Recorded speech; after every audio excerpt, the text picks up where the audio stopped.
ஜனாதிபதி மாளிகையில் செவ்வாயன்று நடந்த யோகா தின நிகழ்ச்சியில் ஆயிரக்கணக்கானோர் கலந்து கொண்டனர்.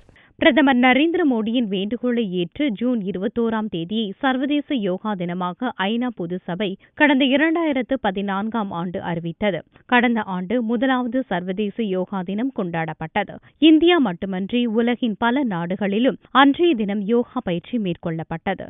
இந்நிலையில் 2வது ஆண்டாக செவ்வாயன்று சர்வதேச யோகா தினம் கொண்டாடப்படுகிறது.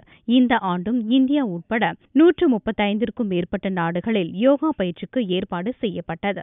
டெல்லி ரெய்சினா ஹில்ஸ் பகுதியில் உள்ள ஜனாதிபதி மாளிகையில் செவ்வாயன்று காலை 1000க்கும் மேற்பட்டோர் பங்கேற்ற யோகாசன முகாமை ஜனாதிபதி பிரணாப் முகர்ஜி தொடங்கி வைத்தார். மொரார்ஜி தேசாய் தேசிய யோகாசன சபையின் ஒருங்கிணைப்புடன் நடைபெற்ற இந்நிகழ்ச்சியில் ஜனாதிபதி அலுவலக அதிகாரிகள், ஊழியர்கள், அவர்களின் குடும்பத்தினர், டெல்லி போலீஸ் அதிகாரிகள், இந்தோ திபெத்திய எல்லை பாதுகாப்பு படை போலீசார், ஜனாதிபதியின் மெய்க்காவலர்கள் உட்பட 1000க்கும் அதிகமானோர் பங்கேற்றனர்.